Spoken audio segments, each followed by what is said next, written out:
Então, sejam bem-vindos na nossa casa, que está durante todos esses dias de carnaval, fazendo um trabalho em relação à família espírita, que tem o mesmo tema que a garotada da mocidade, da pré-mocidade, está fazendo lá no Frei Luís, que esse ano é o polo onde eles estão acampados, podemos dizer assim, estudando também os mesmos temas que os seus pais, os irmãos mais velhos, que já não vão mais a Comerc, estão estudando aqui.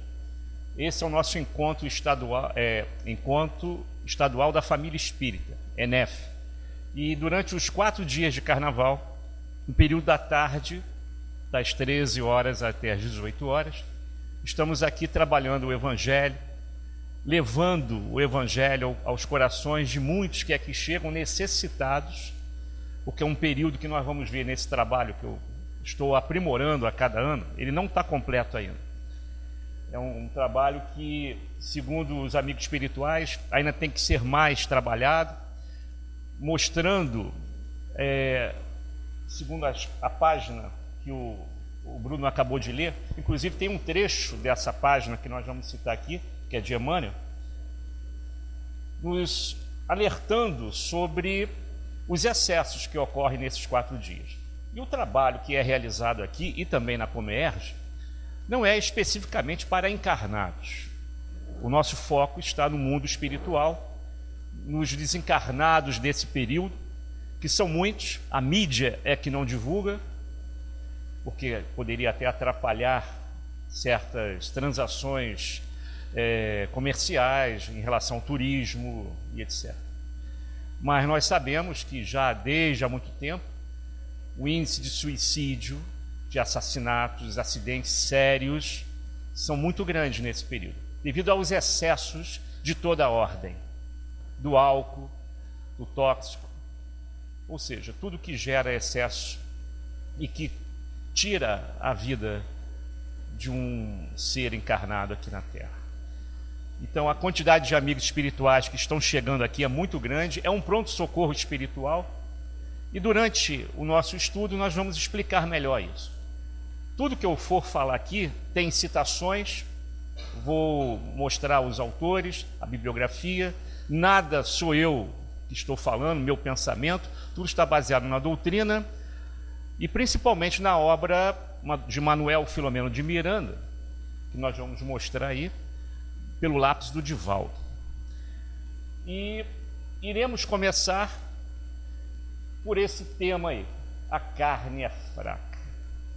Muitos jovens, quando cometem determinados excessos, não só no carnaval, durante todo o ano, excessos de toda ordem, inclusive no campo sexual, chegam para nós, professores, educadores, evangelizadores, seja da casa espírita ou não, e falam para nós, nós erramos, porque cometemos determinados deslizes, porque a carne é fraca.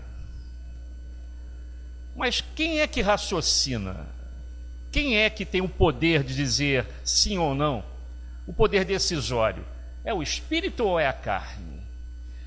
E sobre esse tema, que não é agora, já é da época de Jesus, Jesus já sinalizava, isso está escrito em Mateus, para os seus apóstolos. Naquele momento que ele se afastou para orar, quando voltou eles já estavam dormindo, alguns estavam dormindo. E aí ele fala o seguinte: voltando o Senhor para os seus discípulos, achou-os adormecidos e os advertiu dizendo: vigiai e orai, para que não entreis em tentação. Na verdade, o espírito está pronto, mas a carne é fraca. A partir daí, desse momento, várias doutrinas, religiões, seitas começaram a deturpar o sentido maior dessa expressão de Jesus, até chegar dos lábios desses jovens que falam, dando desculpa, a carne é fraca, completamente deturpada a informação de Jesus. Vamos encontrar, talvez agora, de um ponto de vista um pouco mais claro, uma passagem de Paulo em Cartas aos Romanos, que diz o seguinte: porque os que são segundo a carne inclinam-se para as coisas da carne, mas os que são segundo o Espírito, para as coisas do Espírito. A expressão e a colocação de Paulo é até mais clara. Ou você está com o ter ou com o ser, ou com a matéria ou com o Espírito. Ele já coloca você na escolha, através do seu livre-arbítrio, entre a porta larga e a porta estreita. Essa colocação de Paulo é até bem mais simplista. Mas tem Allan Kardec, quase 2000 anos depois, vem Kardec, no livro Céu e Inferno, no capítulo 7, em que ele fala o seguinte: se a ação do espírito influi no cérebro, deve igualmente influir sobre outras partes do organismo. O espírito é, assim, o artífice do seu próprio corpo, que ele modela, por assim dizer, apropriando as suas necessidades e a manifestação das suas tendências. E complementa, nesse mesmo capítulo, dizendo: há tendências viciosas que são evidentemente inerentes ao espírito e não ao corpo. Por isso que a doutrina espírita é esclarecedora, pois que se ligam mais ao moral do que ao físico. Outras parecem antes resultar do organismo, e por isso acredita-se que acarretam menos responsabilidade. Tais são as predisposições à cólera, à preguiça e à sensualidade. E por que nós sublinhamos sensualidade? É o período que estamos vivendo agora. Esse período de 4 dias de carnaval, onde, ao contrário do mês de dezembro, quando Jesus e a espiritualidade superior se aproxima bastante da crosta terrestre, por isso que é um mês diferenciado, é um mês muito diferente. As pessoas ficam mais dadas a uma certa fraternidade que não tem durante o ano todo, uma certa sensibilidade aflorada.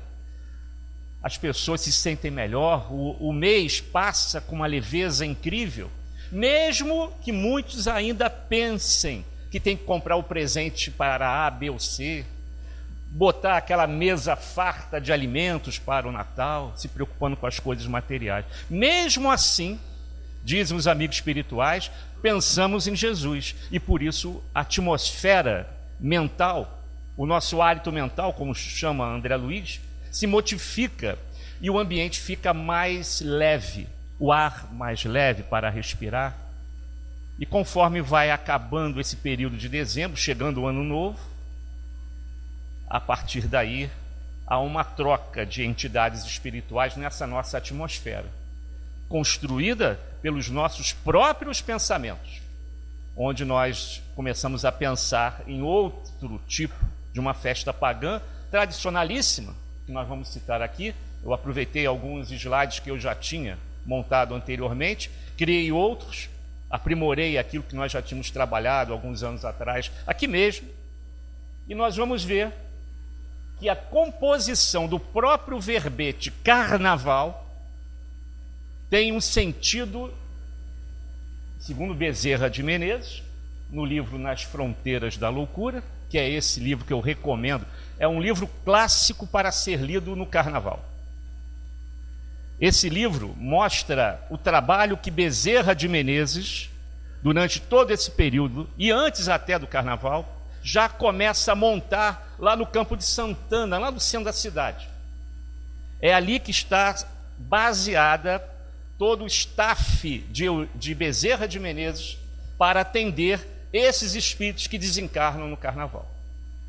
A equipe fica alocada ali no Campo de Santana. É que nós não temos a capacidade da vidência, senão nós veríamos várias tendas daquele tipo tendas árabes branquinhas, né, que a gente vê na praia, várias tendas que são verdadeiros pronto-socorro, socorro espiritual para atender aqueles que desencarnam nesse período.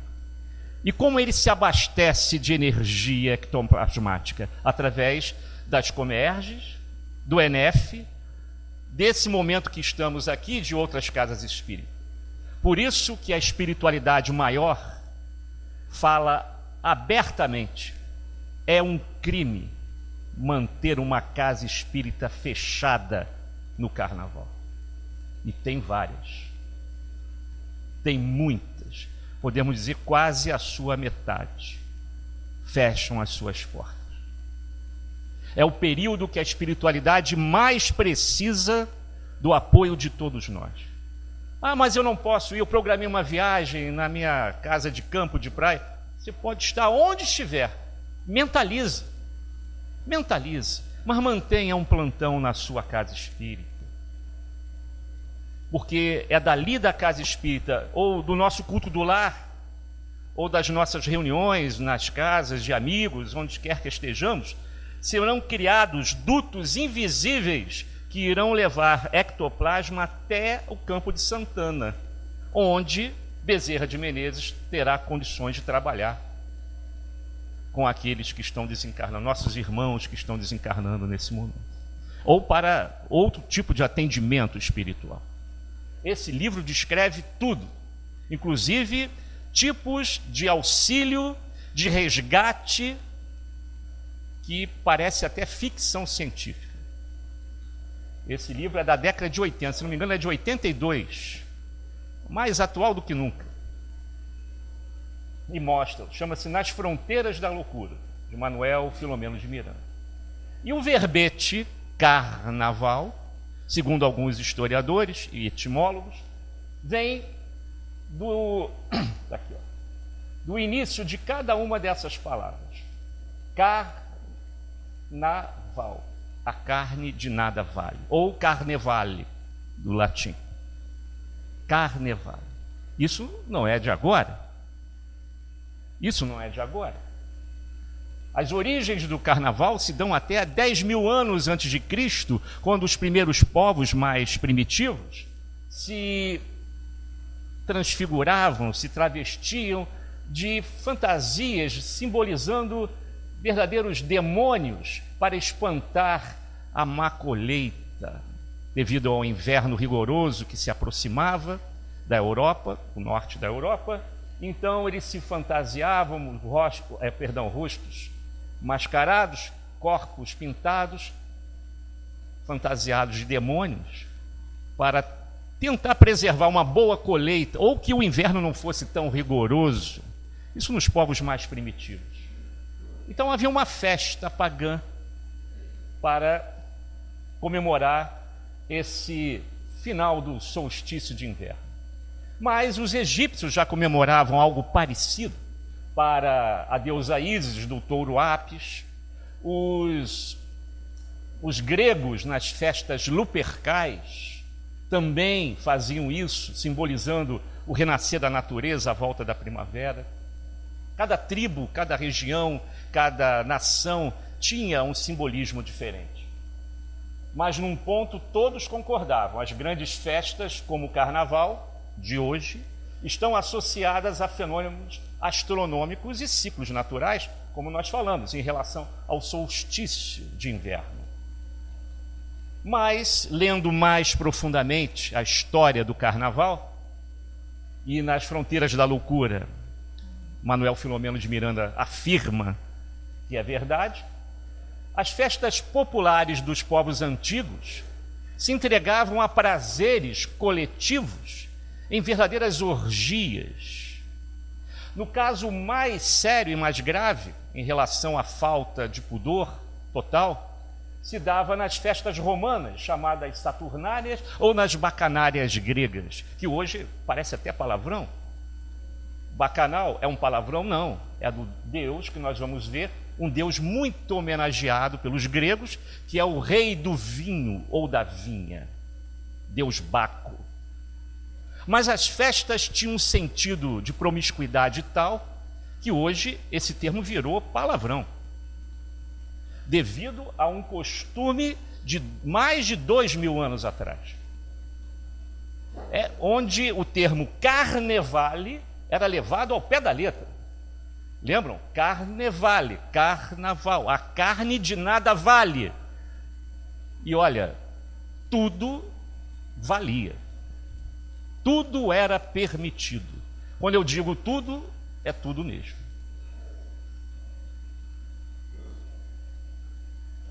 Então, confrontando na enciclopédia Coogan, nós vemos lá Baco, deus romano do vinho, Dionísio, no caso da Grécia, também deus do vinho. Então as datas eram coincidentes, e o tipo de licenciosidade também.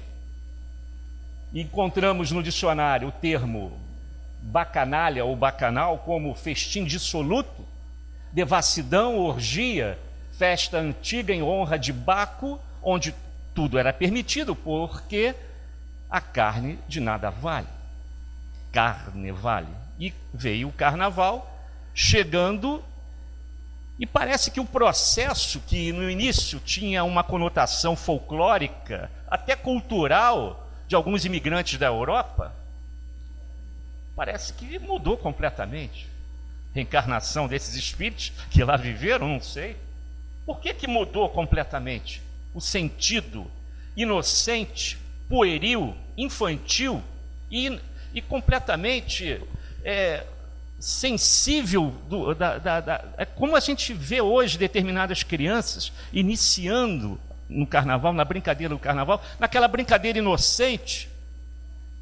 E era assim quando chegou ao Brasil, trazido pelos italianos, principalmente, no sentido assim bem parecido com a festa de Veneza, do Carnaval de Veneza, com os portugueses também reforçando as batalhas de confete, brincadeiras inocentes, claro, alguns abusavam e as brigas aconteciam, mas isso não estava no contexto inicial. E aí, usando já um slide que eu já tenho antigo comigo, Caetano Veloso escreve uma música dizendo que atrás do trio elétrico só não vai quem já morreu. Só que nós espíritas sabemos que isso não é verdade. Também vai quem já morreu. Também vai.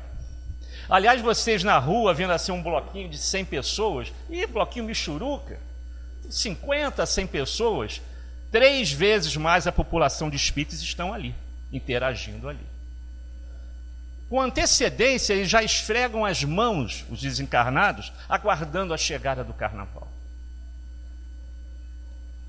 E a visão dos orientadores espirituais sobre isso tudo, baseando-se principalmente no livro do Manuel, ele começa a descrever quando ele chega no plano espiritual e observa a Terra, mais em especial o nosso Rio de Janeiro, visto do plano em que ele estava nesse período do carnaval. Brasil, né, coração do mundo, pátria do Evangelho, ainda tem esses resquícios de loucura, né? E ele descreve assim: logo depois que eu retornar à vida espiritual, percebi haver em torno da Terra faixas vibratórias concêntricas, que envolviam desde as mais condensadas, próximas da área física, aqui da crosta terrestre, até as mais sutis, distanciadas do movimento humano na crosta.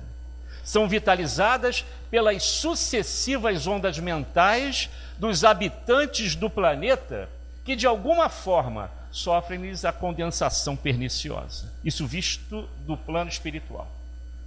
Divaldo, certa vez, que esse livro foi escrito por ele, diz que é uma nuvem negra que fica sobre a nossa área aqui. Somente nos grandes centros, como Salvador, né? Agora São Paulo também está aderindo a esse tipo de festas, que era menor do que no Rio de Janeiro, mas na época do livro era basicamente no Rio de Janeiro e Salvador, naquela área ali. Manchas negras envolvendo aquela região ali. Isso é reflexo de quê? Das ondas mentais, né, concêntricas, um vórtice, vibratórias concêntricas, que vai chegando até lá em cima. Coração do mundo, pátria do Evangelho. Ainda permitimos mentalmente que tal coisa aconteça. Não é que a doutrina espírita vá proibir ninguém a pular carnaval. Ela não proíbe. Ela só te dá a opção do livre-arbítrio. Você pode estar em qualquer lugar, não tem problema nenhum de estar agora lá no Sambódromo. Depende como está o seu comportamento mental. O que você vai comentar, o que você vai falar, O tipo de festa que você está vendo pode ser diferente da minha. Não tem problema nenhum. Jesus ia em qualquer lugar, o Chico ia em qualquer lugar, e até em prostíbulos para evangelizar as meninas de lá. O que as pessoas falavam, ele estava pouco ligando. Ele ia em qualquer lugar, nada impedia dele ir. E a doutrina também não proíbe nada. Mas tem que estar ciente dos excessos e dos desvios que podem ser provocados, às vezes não só por você, mas por esses irmãozinhos espirituais que precisam ainda do carnaval. Então nós nos tornamos, no sentido maior da palavra, médiuns desses espíritos desencarnados. Seremos utilizados por eles para as suas necessidades em relação a todo tipo de vício que eles ainda precisam, porque a morte não muda nada. O fato de você desencarnar hoje, você não vai mudar em nada. Você vai continuar no plano espiritual a ser exatamente o que é hoje. Vai continuar a ser exatamente a mesma coisa. Quem disse que vai mudar alguma coisa? E surge no painel mental de cada um, somando ao do companheiro do lado, as obsessões coletivas. E eles se aproveitam tremendamente disso. Nesse período, continua Manuel Filomeno, instalam-se lamentáveis obsessões coletivas que entorpecem multidões. O livro é outro, chama-se Entre os Dois Mundos, que é dele também, e que faz determinados comentários sobre o carnaval. Não tanto quanto o outro, mas também cita alguns fatores que acontecem nesse período. Então, são obsessões coletivas que entorpecem multidões. Por isso que nós vemos determinadas pessoas fazendo coisas que nós nunca imaginaríamos numa festa de carnaval, dentro de um baile de carnaval. Puxa vida, mas como é que ele fez tal coisa? Eu nunca imagino, nem ele imaginaria tal coisa, mas ele foi induzido por essa onda de obsessão coletiva, ele foi arrastado. Porque a carne é fraca, ou o espírito que não teve condições de optar. Condições sempre tem. Ele que escolheu o mal.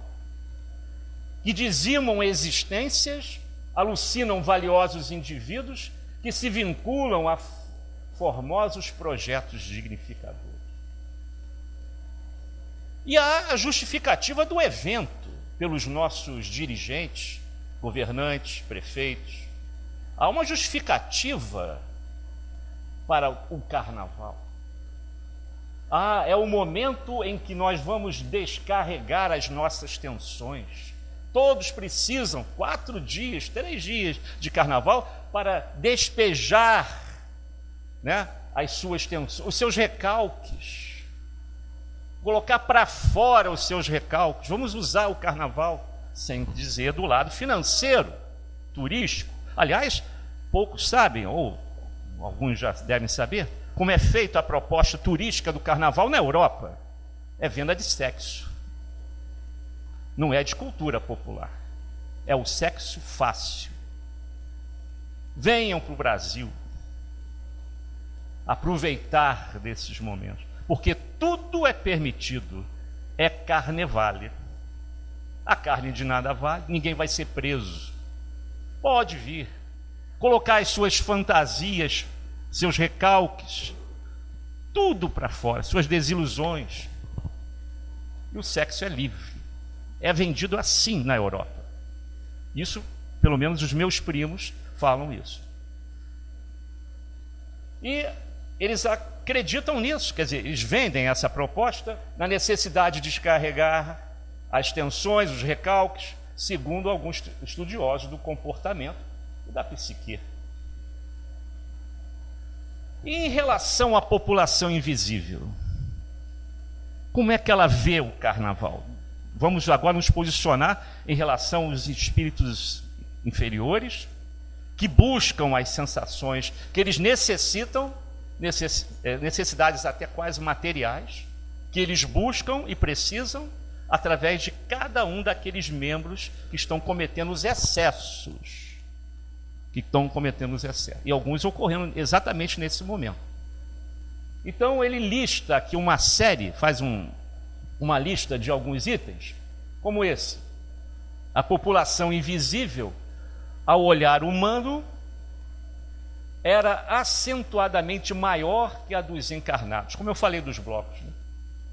100 pessoas, 200, 5.000, tem 3 vezes mais, que gera aquela onda, né, magnética compacta que vai induzir a uma obsessão coletiva. Disputavam entre si a vampirização das vítimas encarnadas que eram telecomandadas. Não tem nada a ver com a vampirização que a gente vê aí na televisão, filmes de ficção. Vampirização na doutrina é quando você, como eu falei antes, na expressão maior da palavra médium, permite que aquele espírito imperfeito, que ainda necessita do tóxico, do álcool, da cocaína e do sexo, através de você, ele se satisfaz. Porque ele não pode mais... Certa vez expliquei isso aqui, mas tem muita gente que eu não tenho visto há algum tempo, não sei se viram isso, eu falando isso aqui. Aqui está um copo de cerveja. O espírito não pode mais pegar esse copo e beber. Ele desencarnou. Alguns até sabem que desencarnou. Tem gente que nem sabe que desencarnou e está pulando atrás do trio elétrico. Tem gente que nem sabe que morreu. Alguns sabem, e sabem que não pode segurar esse copo. Eu já desencarnei, se eu fizer isso, a mão vai passar pelo copo. Então como é que eu vou beber? Aí que entra a vampirização. Eu vou induzir fulaninho para beber, mas ele tem que beber muito, porque eu quero beber também, e eu tenho outros amigos aqui comigo. Então ele vai induzir mentalmente, bebe, bebe, bebe. E às vezes o cara não quer nem beber, mas ele já gosta. Então vai lá, vou tomar um copinho só. Toma um copinho, toma uma garrafa, 2, 3. E quando ele bebe, os espíritos se aproveitam desse momento, dão um abraço, perispírito com perispírito, e suga a energia alcoólica que sai pelos poros da pele. E ele então bebe junto com o seu médium. E quando esse alcoólatra ou adicto às vezes cai no chão, se fôssemos também, mais uma vez, aí médiuns videntes, veríamos 4 ou 5 espíritos deitados com ele ali. Certa vez o Chico, quando esteve aqui no Rio de Janeiro, eu nunca esqueço disso, ele estava aqui no Rio de Janeiro, passando pela Avenida Rio Branco, isso na década de 80, final da década de 80, e ele viu uma pessoa deitada na marquise, embaixo da marquise lá da Avenida Rio Branco, chovia muito, ele deitado lá, todo torto, lá no chão. Uma pessoa do carro falou, coitado. Aí o Chico falou, que você não está vendo. Mas junto dele tem 5 ou 6 espíritos também embriagados e deitados com ele ali. Beberam até cair. E quando aquele que diz, eu sei beber, eu bebo e não caio, ainda não caiu, porque os espíritos estão bebendo com ele ali. As energias do álcool estão sendo sugadas, até chegar um ponto, quando ele cair, todos vão cair com ele. Processo de vampirização, que vale para todos os excessos cometidos. O da gula, o do álcool, como acabei de falar, das drogas, da heroína. Ele vai continuar precisando de heroína. Vai precisar. E vai procurar quem gosta para que ele possa usar com ele também. Então, todos os excessos, nós abrimos brecha para esse tipo de vampirização. Basta ter o bom senso. Até onde eu posso ir? E é nessa aí que a gente às vezes cai, né? Eu sei o meu limite. Eu posso ir para o carnaval, não tem problema. Eu sei que eu posso me drogar, porque eu sei o meu limite. Mas só que ele vai acabar sendo marionete, fantoche desses espíritos que precisam dele. E sem saber, ele vai cair na armadilha. E o carnaval é o melhor momento para isso. É o melhor momento, porque são vários espíritos que pensam de maneira infeliz e igual a ele. Então é um momento propício para isso. Portanto, estimulavam, item 3, estimulavam a sensibilidade às libações alcoólicas de que participava. Estimulava, mesmo que ele não gostasse, vai, bebe, mentalmente. Ele era influenciado para isso. Ingeriam drogas, utilizando-se dos comparsas do corpo físico, como nós acabamos de falar, da vampirização. Eles não podem se drogar, eles vão ter que recorrer ao seu médium. E ele não para aí não, ele continua numa nova listagem. Se interligavam a desmandos e orgias lamentáveis, como se fosse nas festas lupercais ou nas bacanárias da Grécia. Uns magotes desenfreados atacavam os burlescos transeuntes, transmitindo-lhes induções nefastas. Daí as brigas, né? Isso não precisa ser só no carnaval, não. Nas manifestações que nós vimos na Presidente Vargas era assim, né? Começava de forma tranquila, mas eles eram como que... Isso, inclusive, lendo um jornal espírita, explicava bem isso aí. Abria brecha para que espíritos que estimulassem a bagunça, a violência, e quase sempre as manifestações acabavam daquela maneira que a gente viu pela televisão. No quebra-quebra, botando fogo e até com morte de pessoas inocentes. Insufladas pelo quê? Pela facilidade com que a gente se deixava levar pela influenciação negativa. Então não é só no carnaval, não. Pode ser num estádio de futebol, e hoje nós vemos tantas coisas, né? Nas saídas, por exemplo, em São Paulo, né? Em São Paulo hoje. Belo Horizonte, todos os lugares, aqui no Rio também, onde tem uma quantidade muito grande de pessoas. O cuidado tem que ser muito grande, porque eles estão ali misturados. A turba se envolve com eles também. E dava início, assim, a processos nefandos de obsessões demoradas. 4 minutos de prazer do carnaval, vocês sabem o que eu estou falando. 4, 3 minutos, 5 minutos de prazer geram séculos de sofrimento. Séculos de sofrimento. Ah, a carne é fraca. Me deixei levar. As consequências virão pela sua opção do livre-arbítrio, porque quem escolheu a porta larga foi o espírito. E serão séculos de sofrimento. Misturavam-se espíritos de aspectos bestial e lupino, verdadeiros animais, o perispírito em forma animalesca, brutalizadas pela ignorância, o perispírito completamente dilacerado, não tinha mais a forma hominal, pareciam verdadeiros verdugos, e esses eram os técnicos de vampirização de tônus sexual, que também se dá, até incentivado pelos governos, na distribuição de camisinhas. Tudo bem, sexo seguro, camisinha, mas a promiscuidade parece que vai a rodo. A promiscuidade alarmante com inúmeros encarnados, e todos se envolvem nesse processo. O que o Espiritismo esclarece? Reparem que eu falei no início que a doutrina espírita não proíbe absolutamente nada. Aliás, o dia que a doutrina espírita proibir alguma coisa, a primeira pessoa que vocês nunca virão mais nessa casa sou eu. Ela não proíbe o que você deve ler ou não ler, de ver na televisão ou não ver. O livre-arbítrio é seu. Você vai escolher a sua melhor opção.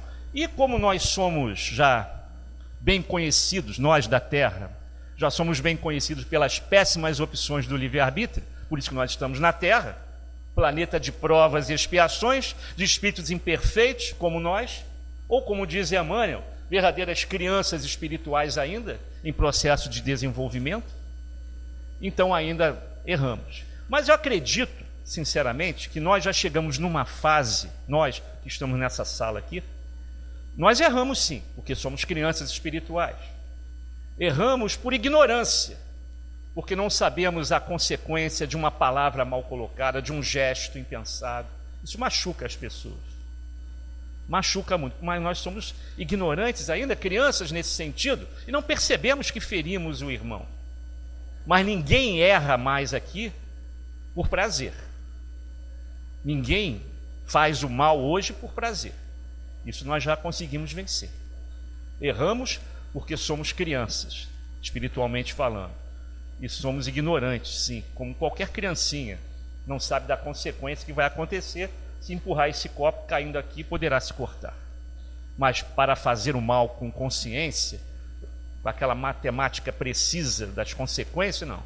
Isso nós já passamos, né? Mas cometemos erros, sim. Mas não mais aqueles. Até porque aqueles que ainda cometem esse tal tipo de erro, assim que desencarnarem, serão convidados a ir para um outro planeta, não mais a Terra. No momento de transição planetária, de provas e expiações para a regeneração, o processo já começou. E aqueles que não aproveitarem a oportunidade terão que ir para um outro lugar, para não atrasar o processo que já está em andamento e que Jesus está no comando. Eles não poderão mais reencarnar aqui. Deverão ir para um outro planeta, dar continuidade à sua existência, ao seu crescimento espiritual.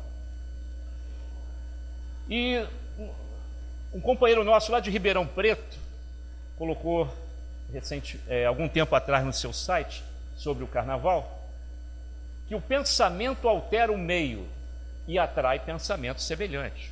É o hálito mental que o André Luiz fala.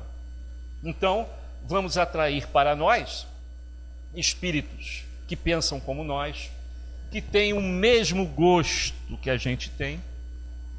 Por isso que eu já falei aqui na casa também já uma oportunidade, eu não sou advogado de obsessor não, mas o espírita está com uma mania muito séria. Tudo é culpa do obsessor. Ele não faz nada, né? É tudo o obsessor que faz. Sou advogado de obsessor não, mas vamos dar uma trégua para eles aí. Ele vem para você porque você o convida. Você abre a porta da tua casa para ele entrar. Ele está andando por aí. Mas se você pensa como ele, tem os mesmos prazeres que ele e convida a participar da tua vida, ele vai vir. E vai gostar. E vai ser difícil ele se afastar depois, hein? Daí a importância do culto do lar, da nossa casa. Uma vez por semana, pessoal. 15 minutinhos que seja.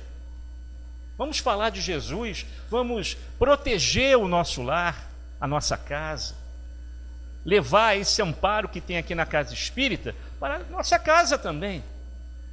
Evitar discussões tolas e bobas que ocorrem, às vezes, minutos antes de dormir, entre os casais, entre os entes familiares. Aí você dorme, tem aqueles pesadelos, acorda com dor de cabeça, enxaqueca, mal-estar. Ah, eu tive um pesadelo. Claro que teve. Porque assim que você sai do corpo, quando a gente dorme, a gente sai, quem está do teu lado te esperando? Vem, vamos dar uma volta.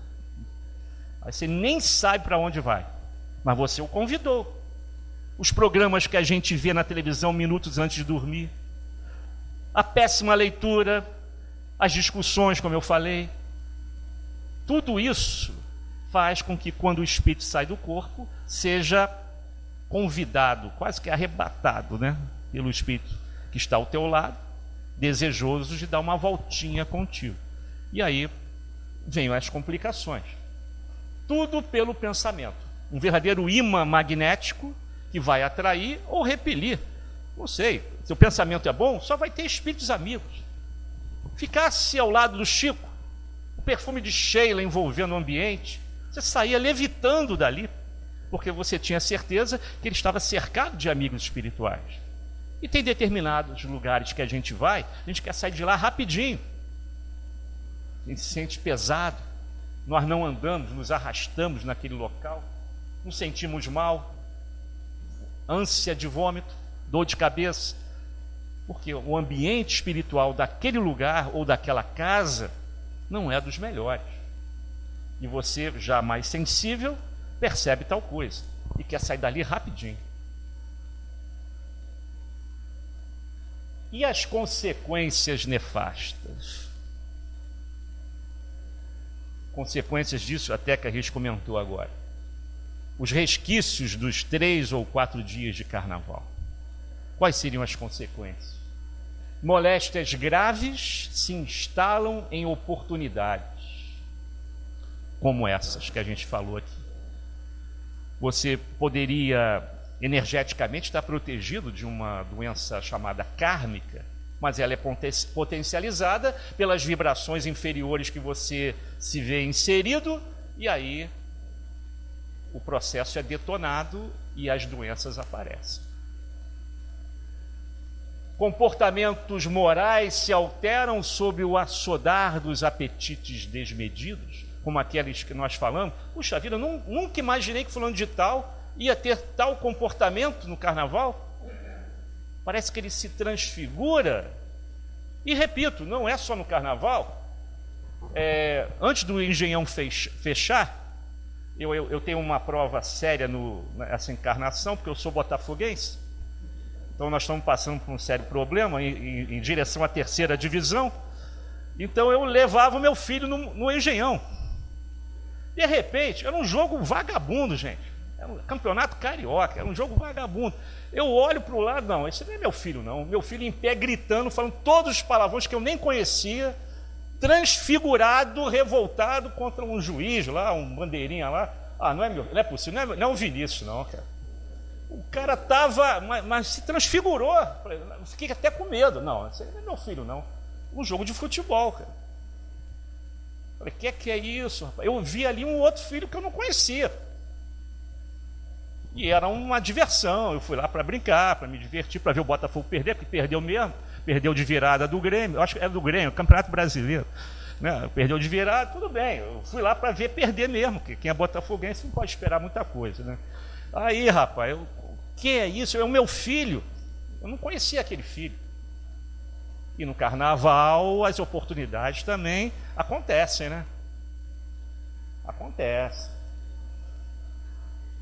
Aí tem o seguinte, nós evangelizadores da casa, e nós pais, né, com filhos, né, em berços espíritas, nós temos a noção exata que educamos. Tem que dar corda na pipa, né? Educamos.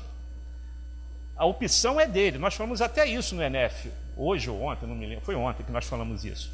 O filho não é nosso. Ele veio para ser educado por nós. E temos que fazer tudo para que esse trabalho saia perfeito. Mas o filho não é nosso.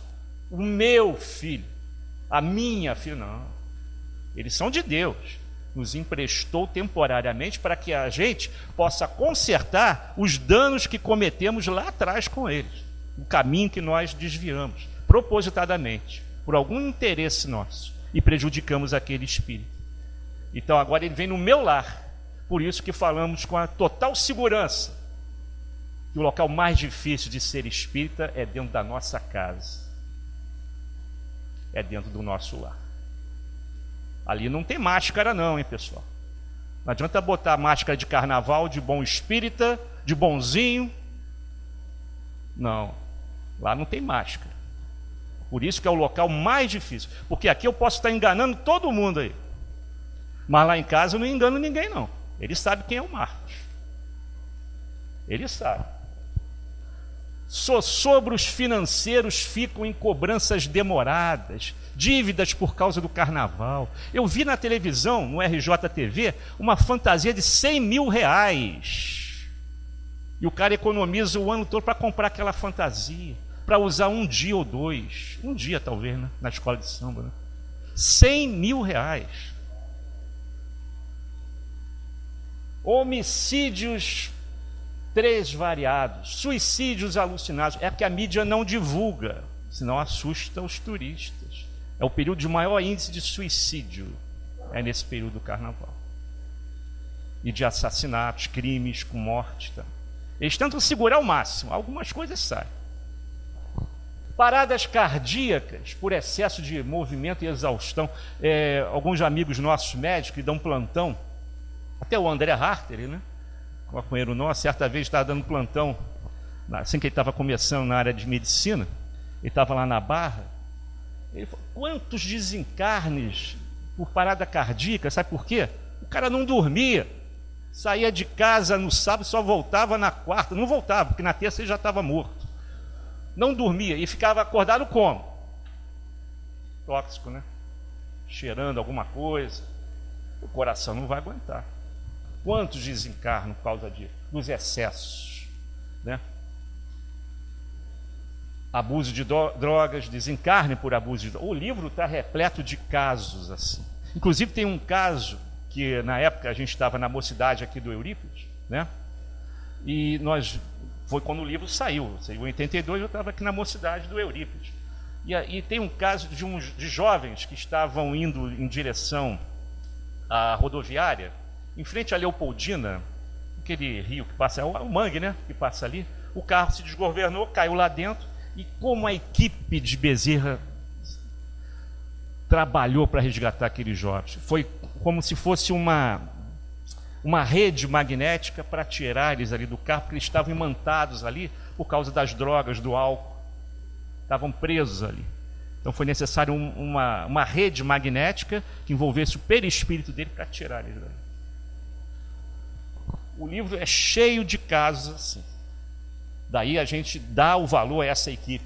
É uma equipe multidisciplinar que acompanha Bezerra de Menezes muito antes do lançamento do livro. Sempre naquela área do Campo de Santana. É como eles chamam, o olho do furacão, né? É o olho do furacão ali. E o espírita e o carnaval? Como o espírita pode se comportar perante o carnaval, já que não há proibições de espécie alguma?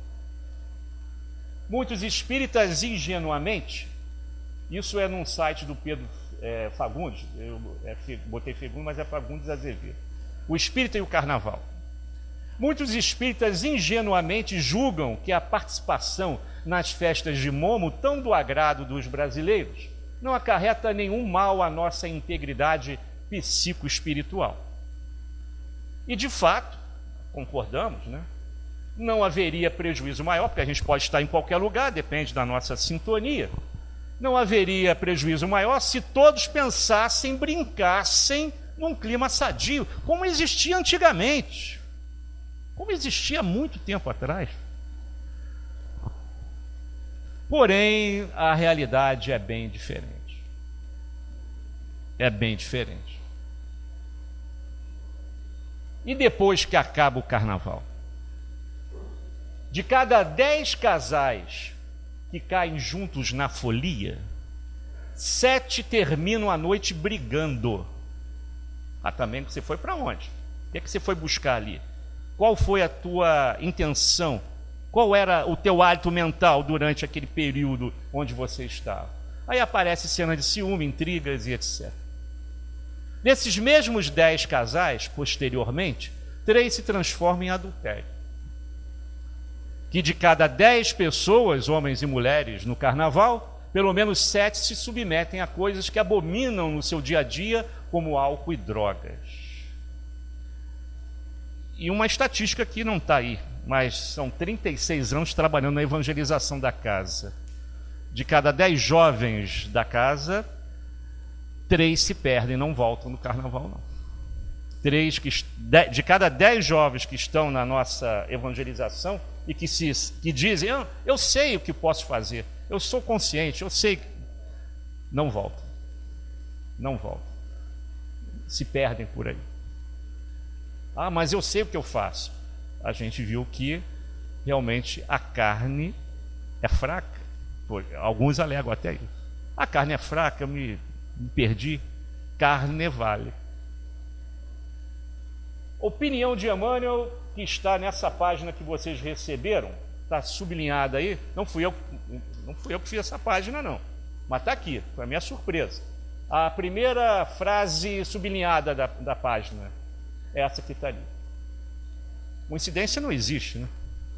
A ação altamente meritória seria de empregar todas as verbas consumidas em semelhantes festejos na assistência social aos necessitados de um pão e de um carinho. Quantos milhões se gastam para 4 dias só? quanto uma escola de samba gasta para sair hoje à noite. Gente, isso um dia vai acabar. Eu sei que tem gente que gosta, mas infelizmente, num planeta de regeneração, que já está num processo, que vai até o ano 3000, em meados do 3º milênio, o carnaval, como nós vemos hoje, não vai mais existir. Porque a garotada que está chegando hoje, essa garotada do 3º milênio, vai vir com um foco diferenciado e não vai mais se preocupar com a carnevale. Tem outros compromissos com Jesus a cumprir na terra. Então, está fadado a acabar. Está fadado a acabar. Vocês acham que Emmanuel pegou pesado? Eu estou pegando pesado aqui? Ah, então leiam André Luiz. André Luiz. O espírito, ele já é objetivo, ele já bota o dedo na gente, ó. O espírita deve afastar-se, é ele que está dizendo. O espírita deve afastar-se de festas lamentáveis, como aquelas que assinalam a passagem do carnaval, inclusive as que se destaquem pelos excessos de gula, desregramento ou manifestações exteriores espetaculares. Ele resumiu tudo que a gente falou, mas é ele que está dizendo, não é o Marcos que está falando. Se vocês acham que eu peguei pesado, então ele então. O espírita, está lá. Está lá. Ele nem fala o cristão. O espírita deve afastar-se. Se ele está dizendo isso, porque ele sabe de alguma coisa e está nos alertando em relação a isso. Ah, mas eu sei o meu limite. Não precisa dizer o que é que eu devo fazer. Porque, claro, você tem o seu livre-arbítrio. 5 minutos de prazer levam séculos de sofrimento. É isso que ele está falando aí. E o que o Espiritismo acha desta festa popular? O Espiritismo esclarece quais são as consequências. As obras kardecianas falam assim. Esclarece quais são as consequências dos atos, deixando para nós escolhermos os caminhos que devemos tomar. Porta larga, porta estreita, a opção é sua. Ah, mas eu não sabia. Não, agora não tem mais essa opção, não. Já sabe. O espírita já sabe. Alegar ignorância não pode. Você não pode nem dizer, eu não conhecia a lei, eu não posso ser preso, eu não conhecia a lei. Nem isso você pode alegar aqui na Terra. Se você não conhece, o problema é teu, vai preso de qualquer maneira. E no mundo espiritual o negócio é diferente. Quer dizer, é mais complicado ainda. Pessoal, ficamos por aqui para a reflexão. Ninguém está proibido de assistir às escolas de samba. Ninguém está proibido de nada. Lá em casa o pessoal gosta de ver. Como eu fiquei, nós dois, né? Nós não, a equipe toda do ENEF está cansada. Eu vou dormir. Vou para casa dormir, porque amanhã tem expediente aqui com o Eurípides. Mas quem quiser, não tem problema nenhum. O importante é focar o pensamento. Bons comentários, boas opiniões sobre aquilo que você está vendo. E aí, quando o negócio começar a debandar para o outro lado, está na hora de, repensar na sua conduta. Fica aqui o nosso aviso, cada um com seu livre-arbítrio, retornando ao lar com a paz de Jesus.